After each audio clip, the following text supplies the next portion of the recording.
The Global Innovation Index is the definitive ranking of the world's most innovative countries. The 2014 edition has shed even more light on the policies and practices of the winning countries, with a special focus this year on the human factor in innovation. Bruno Lanvin is the Executive Director of Global Indices at INSEAD, and he joins us now to tell us more. Bruno, thanks for being here. Thanks for having me. It's a pleasure to be here.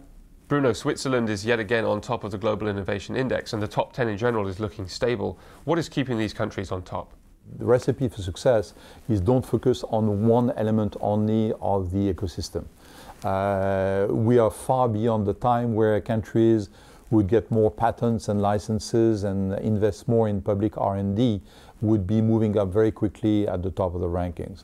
All the countries that are at the top 10 are countries which have developed their innovation policies across all pillars. And that includes the business climate, business sophistication, as well as the creativity and enablement of the younger generation. So it's a whole spectrum. As you've noted in the report, there is a continuing innovation divide between rich and poor countries. What are emerging countries doing to catch up, and which countries are making the biggest progress? The stability at the top contrasts very much with the fact that the divide remains. That is, beyond those, we have a number of countries who have been making progress, especially emerging countries. Among the BRICS, we see a divergence this year, where we have stability for Brazil, we have progress for China, spectacular progress for Russia, but India has been moving down significantly in the rankings. So we see some obstacles coming up, and many of them are linked to the human factor, which is the theme of the report this year.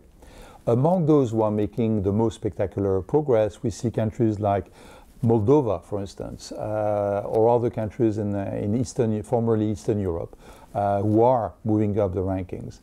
We see also a number of African countries who are becoming what we call innovation learners. This is the case for Uganda, for Kenya, for Rwanda, where spectacular progress has been registered this year. So we have good news from Africa. Let's look at the theme of this year's report, the human factor in innovation. How do you even measure the human factor? Well, to measure it, you have to define it. And the way we define it is basically to look at three fundamental dimensions of the human factor. One is education. Okay? How much human factor do you grow in your economy? Second one is how much of that human factor is actually available for innovation. How do you reward it? How do you identify it? How do you stimulate it? And the third one is to take the global dimension of this human factor and to see how it flows between countries. Are you able to attract it and retain it, basically, and gear it to innovation? And how are the most successful countries capitalizing on talent? The champions remain Switzerland and Singapore in terms of attracting talent, in terms of offering hubs where critical mass can be acquired, for instance in biosciences or other areas. These are critically successful examples. The US, of course, remains a reference because of the high-level education system, university-level system, which continue to attract talents from all over the world. Yet we see a number of paradoxes in this area. For instance, Switzerland, which is the champion of innovation again this year, doesn't rank very high on some of the education variables. For instance, tertiary education. And there is a reason for that, which is that Switzerland has a very highly developed system of apprenticeship, by which if you are 15, 16, 17, you can actually opt out of the formal education system, find a job, and then come later to studies. And how does education come into play when fostering innovation? Education has a critical role, clearly, in terms of fostering innovation. First, in formal education, we see the importance of what is known as STEM, science, technology, mathematics, engineering subjects, which are critically important. Switzerland is a country of engineers, okay, very well known for its polytechnicums and others. We see that in a number of countries that rank high on the spectrum of innovation.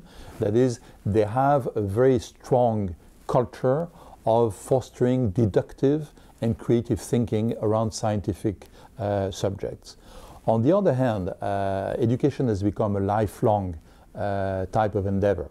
So it's not just formal education that allows the fostering of innovation, it's what you learn on the job, your ability to work in teams across sectors. And clearly, an education system that can generate innovators and leaders has to be an open system. It has to be a system in which silos cease to exist, whereby people who are studying engineering can communicate with people who are studying business or design, etc. So this multidisciplinarity in the education system is becoming a very clear indicator of how a country will be able to innovate. Two countries that are less conspicuous in the index are Japan and Korea, something our readers have noted to us.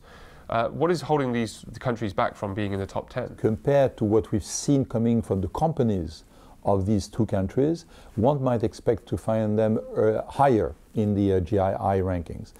It's true that other rankings focusing on enterprise-based innovation are actually putting these countries at a much higher rank. But this is also the case for other countries, not just Japan and Korea. It can be said about Italy, about France, for instance. What remains is that in the GII, we try to have a very complex and complete picture of the ecosystem of innovation. And in countries like Korea and Japan, we see some rigidities in the labor market, for instance. We also see some rigidities in the trading system, what is allowed, not allowed in a country, and how the structure of trade is evolving or not evolving.